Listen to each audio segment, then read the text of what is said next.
ঘুম ঘুম চোখ শিওরে তুমি, চোখের পাতা বোঝনি। দেখেছি নির্ঘুম তোমায় যতবার চোখ মেলেছি, আদরে মমতার চাদরে ছিলে আছো তুমি জানি। শত সন্তানের জন্ম দিয়েছ তুমি পারো জননী, সহস্র সন্তান যোগ্য সম্মান দিতে পারবে না জানি জননী। তবু মমতায় নিঃস্বার্থ আলিঙ্গনে নিয়েছ জানি, তুমি তাই মাগো সৃষ্টির সেরা আমার জননী।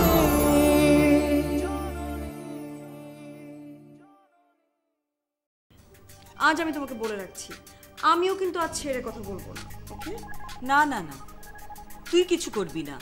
এ নাটক আমি শুরু করেছি, আমিই শেষ করব। জয়েন্ট ফ্যামিলির দেমাগ তো, এবার আমি ওর দেমাগ ভাঙবো। তোমার এসব মেজাজ তোমার নিজের বাড়িতে দেখিও, এখানে না। আমি তো শুধু মেজাজ দেখাচ্ছি, তুমি আমার ছেলেটাকে নিয়ে কি জঘন্য খেলা খেলছো। এসব বন্ধ করো। শাকিরকে দিয়ে এই আংটিটা আমার বাড়িতে ঢোকানোর মানেটা কি? শোনো, এবার থেকে এ বাড়িতে শুধু অশান্তির আগুন জ্বলবে,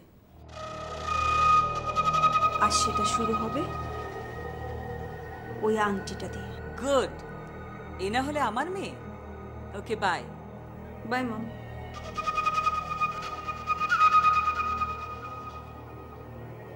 মরিয়ম খান, তোমার বাড়ির দিকে একটা কালবৈশাখী ঝড় ধেয়ে আসছে। এবার তুমি তোমার ফুল গাছটাকে কি করে বাঁচাও দেখব।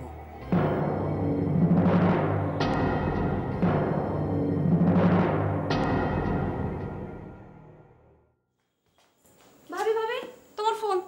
কে, তোমার ভাইয়া? না, তোমার এতিমখানা থেকে। হ্যালো, হ্যাঁ আজি বাবু। কে? ইয়াসিন? কি? তুমি কখন? আচ্ছা ঠিক আছে, আমি আসছি, আমি এক্ষুনি আসছি।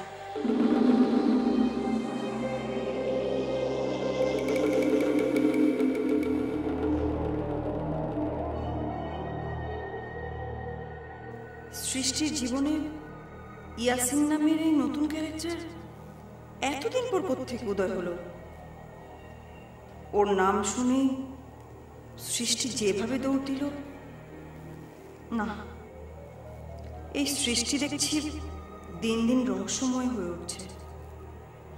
আজ সকাল পর্যন্ত যে মেয়ে সাগরের জন্য পাগল ছিল, সে হঠাৎ করে ইয়াসিনের নাম শুনে এরকম ভাবে দৌড়ে চলে গেল। ওয়েল, আমিও জুবাইদা বেগমের মেয়ে। সৃষ্টি, তুমি কত উঠতে পারো সেটা আমিও দেখব। রিনা, রিনা, রিনা, কই গেল মেয়েটা? সৃষ্টিকে তো আমি পায়েলের সঙ্গে পাঠালাম আজিম ভাইয়ের সঙ্গে দেখা করার জন্য, তো রিনা কোথায় গেল? নিশ্চয়ই ওর মা ফোন করেছে, দেখা করতে গেছে। আম্মা। বোমা, জি, রিনা কোথায়? রিনা এখানে তো ছিল। আপনি তো কিছু বলেন না আম্মা। ওর যখন ইচ্ছা যেখানে ইচ্ছা যাচ্ছে আসছে, এসব ভাল লাগে না, এগুলো বাড়াবাড়ি। ওর দেখা দেখি তো সৃষ্টিও শিখবে, কয়দিন পর নানা লোকে নানা কথা বলবে। আম্মা, আপনার সাথে একটু জরুরি কথা ছিল। বলো, কি কথা? আম্মা প্লিজ রাগ করবেন না। আমি জানি এ বাড়িতে আমানের নাম নেওয়া নিষেধ। বোমা, তোমার যদি অন্য কিছু বলার থাকে তুমি বলো। আমি এমনিতেই জুবাইদার জ্বালায় অস্থির হয়ে আছি, তার উপর তুমি। আম্মা, পুরো ঘটনা বলার জন্যই আমাকে বাধ্য হয়ে ওই নামটা নিতে হচ্ছে। আশি মেয়েটার জীবনটা নষ্ট হয়ে যাবে, আর এর জন্য তখন আমরা সবাই দায়ী থাকবো, সবাই। তখন কিন্তু আম্মা আপনি নিজেকেও ক্ষমা করতে পারবেন না। কি বলছো বৌমা?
কিছু একটা খিচুড়ি পাকানো হচ্ছে।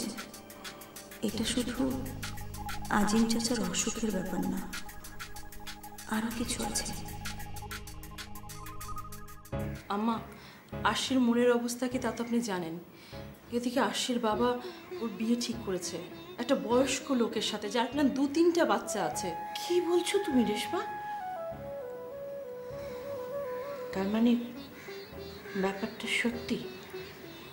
জি, আমাকে আমান ফোন করে বলেছে। আর এটা যদি সত্যি হয় তাহলে আমি আমানের কথা ভাবছি না। ওর যা হবার হোক, ও মরলে মরুক। আমি ভাবছি আরশির কথা। আচ্ছা, ওর বাবা একজন বয়স্ক লোক হয়ে এরকম পাগলামি কেন করছেন? আমি তো বলেছি যে আমি সমস্ত ট্রিটমেন্টের দায়িত্বটা নেব, কিছুতেই তিনি শুনছেন না, জেদ করছেন। আম্মা, এই বিয়েটা যদি হয়ে যায় তাহলে সর্বনাশ হয়ে যাবে। আশিকে বিয়ে দিতে হবে এমন একটা ছেলের সাথে যে কিনা আশিকে ভালোবাসবে, আশিকে বুঝবে। এই বয়স্ক লোকটার সাথে যদি ওর বিয়ে হয় তাহলে ওর জীবনটা তো দোজক হয়ে যাবে।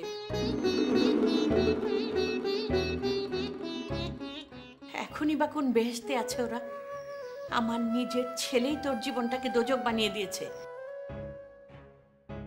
না ওরা বাঁচতে পারছে শান্তিতে, না মরতে পারছে। সব আমানের দোষ, সব।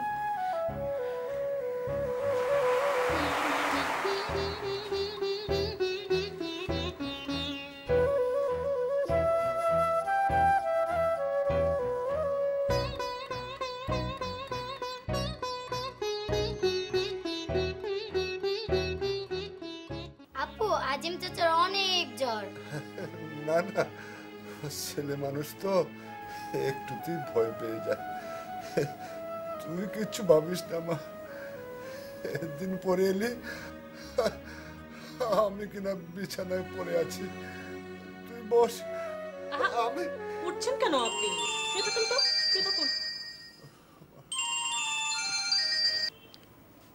হ্যালো বড় ভাবি। জি হ্যাঁ, আচ্ছা হ্যাঁ, আমরা ওনার রুমে। হ্যাঁ জি, আমি চলে আসব। আচ্ছা ভাবি, আমি বাড়ি যাচ্ছি, মা ডেকেছেন। তোমার যখন যাওয়ার ইচ্ছা হবে ফোন করে দিও, এসে নিয়ে যাব। না হলে ভাইয়ারা কেউ এসে। তুই এলি আর কিছু মুখে না দিয়ে চলে যাচ্ছিস? না না চাচা, আজ থাক, আপনি সেরে উঠুন, আর একদিন আসবো। আসি চাচা, আল্লাহ হাফেজ। ভাবি আসি।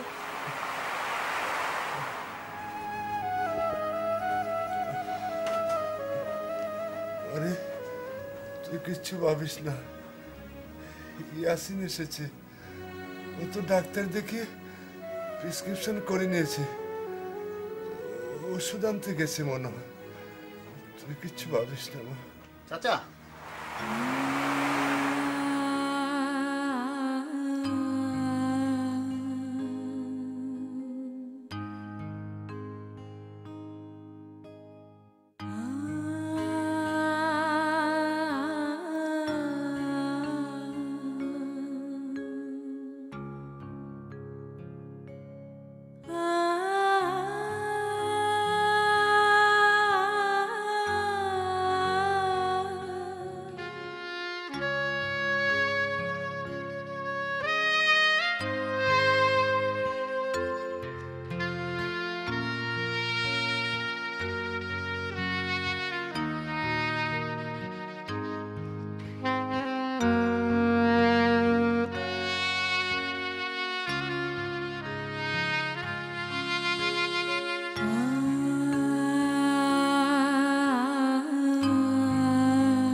ইয়াসিন, দেখেছিস সৃষ্টিও এসে গেছে।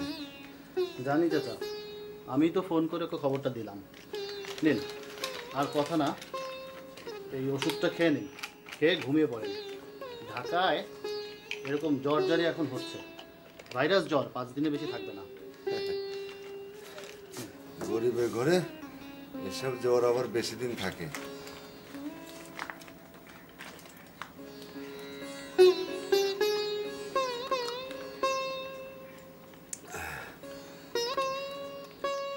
বড় লোকেরা নানা রকমের ওষুধ খেয়ে তাড়িয়ে দেয় তো। তা হারে ইয়াসিন, সৃষ্টিকে কেমন দেখছিস বললি না তো? ওর খুব ভালো করে বিয়ে হয়েছে রে। ওর শ্বশুরবাড়ির মানুষজন কত ভালো তুই ভাবতেও পারবি না। কংগ্রেচুলেশন সৃষ্টি, তোমার বিয়ের কথা আজিম চাচার মুখে শুনলাম এখানে এসে। কি করে জানাবো বল, তুই তো হুট করে বলা নেই কওয়া নেই একদিন চাকরি নিয়ে কোথায় যেন চলে গেলি। অবশ্য এখানে থেকে কি হতো বল, ছোট একটা এতিমখানা, কতই বা বেতন দিত বল। সবই ভাগ্যের খেলা চাচা, চাকরি বিয়ে এসবই ভাগ্য মিলিয়ে দেয়। কি সৃষ্টি, ঠিক বলিনি? আমি দেখি কিছু রান্না করা যায় কিনা। কি খাবেন আপনি? আরে না না, রান্না বান্না লাগবে না, জ্বরে দাদাসটা পালিয়ে গেছে রে মা। চাচা, ক্ষুধা লাগুক আর না লাগুক পানি কিন্তু আপনাকে খেতে হবে, খুব বেশি বেশি করে পানি খেতে হবে আপনাকে।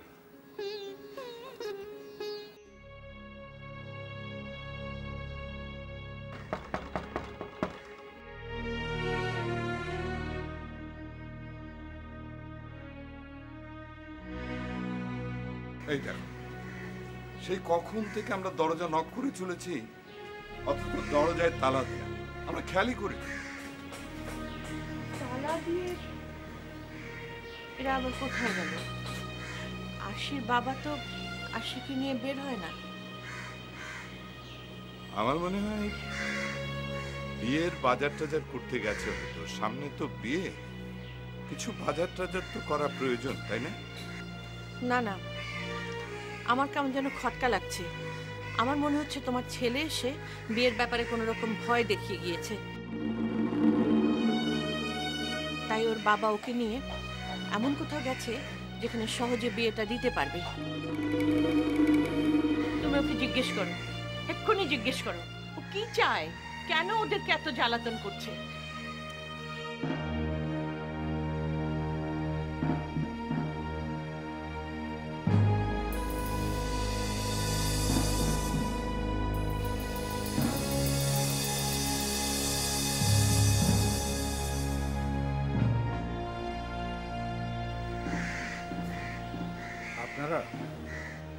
আপনারা আবার কেন এসেছেন? আমাদের কাটা খায় লবণের ছিটা দেওয়ার জন্য? মাস্টার সাহেব থাক থাক, আর মাস্টার সাহেব বলে আমাকে সম্মান দেখানোর কোনো দরকার নেই। মাস্টার সাহেব, এই আপনার কেমন জেদ বলুন তো? আপনি আবারও জিজ্ঞেস করছেন বাবা কেন জেদ করছে? সেটার ব্যাখ্যা আপনাকে দিতে হবে? আপনার ছেলে কি করেছে সেটা মনে নেই আপনার? আমি জানি মা, আমি সব জানি, আর সেজন্যই তো আমি এসেছি। কি জানেন আপনি? কেন এসেছেন আপনারা? ছেলে আপনাকে পাঠিয়েছে তাই না? ছেলের কথা এসছেন? আর কত নাটক করবেন আপনারা? ঢাকা শহরের মানুষ তো আপনাদেরকে দেবীর আসনে বসিয়েছে। ছেলেকে বাড়ি থেকে বের করে দিয়েছেন তাই না মরিয়ম বেগম? আপনি কি বলতে এসছেন তা আমরা জানি। আমার মেয়ের বিয়ে বন্ধ করার কথা বলবেন তো? আমার নিশ্চয়ই আমার কাছে পাঠিয়েছে আপনাদেরকে। শুনুন প্লিজ, আপনারা যান এখান থেকে, আমাদেরকে একটু শান্তিতে থাকতে দিন। আমরা কতদিনই বা এখানে আছি? আর বেশি দিন আমাদের মুখটা দেখতে পাবেন না আপনারা। আপনার ছেলে আমাকে ভালোবাসে না, মজনু সেজেছে। মজনু?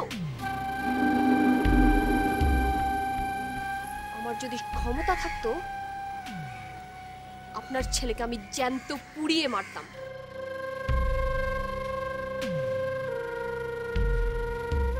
ভালোবাসে আমাকে, আমার সব কিছু শেষ করে দিয়েছে, সব।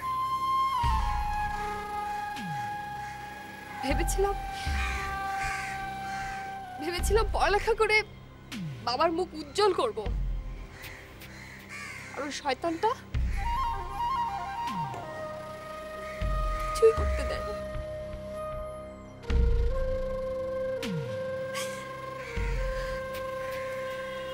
এই যে এই মানুষটা, উনি আমার বাবা, উনি আমার জন্য যা করবে সব ভালোর জন্যই করবে।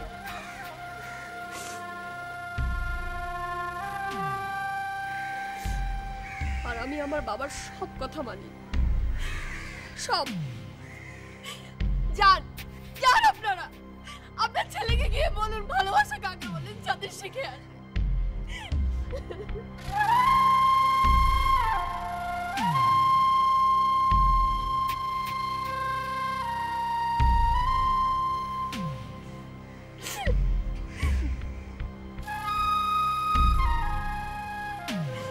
সব দোষ আপনার, সব।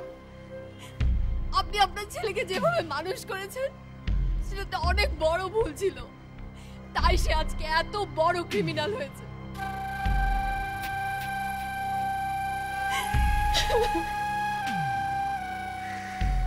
দেখো মা, আমরা দেখুন, আপনারা যখনই আসেন তখনই এসে আপনারা আমাদের পুরনো ঘাটাকে আপনাদের নোংরা আঙ্গুল দিয়ে খুঁচে খুঁচে জাগিয়ে তোলেন। কেন বুঝেন না? এত কিছু হয়ে যাওয়ার পর আমার এই মেয়েটাকে কে ঘরে তুলবে বলুন? এই যে আপনার ছেলে এসে বারবার আমাদেরকে শাসিয়ে যায়, আপনি মা হয়ে তার কি বিচার করেছেন বলুন?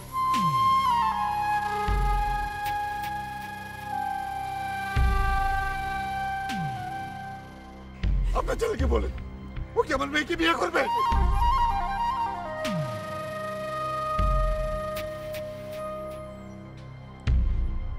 নাটক করেন আপনারা, না নাটক। পাপের প্রায়শ্চিত্ত করতে যাচ্ছেন আপনারা এইভাবে।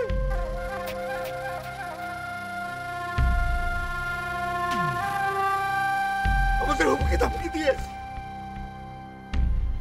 শুনুন মরিয়ম খান, আমার মেয়ের বিয়ের দাওয়াতটা নিয়ে যান। চলে বিয়েতে আসবেন, খাবেন, দোয়া করে যাবেন।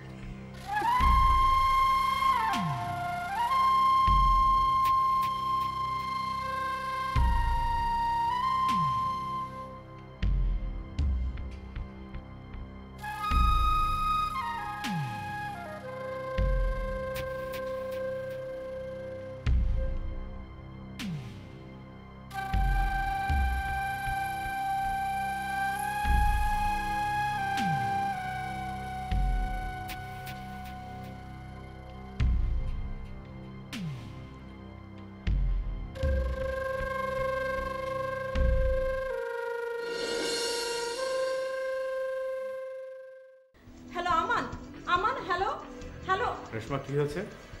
আমাকে যদি এখনই থামানো না যায় তাহলে কিন্তু সর্বনাশ হয়ে যাবে। কি হয়েছে বিষয়টা বলবে তো আগে।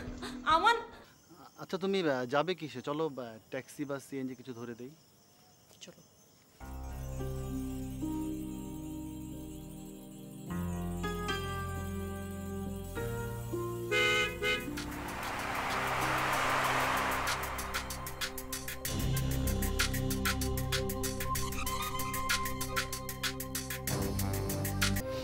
আমি ওদের ছাড়বো না ভাইয়া, ওদের আমি। কি করবি তুই? যাও গিয়ে লোকটাকে খুন করে আসো, এরপর থানা পুলিশ জেল খাটাবে। যাও। দাঁড়িয়ে আছো কেন? যাও বলছি। তাহলে কি করবো আমি ভাইয়া? কি করবো আমি? আমার তো সবকিছু শেষ হয়ে গেছে।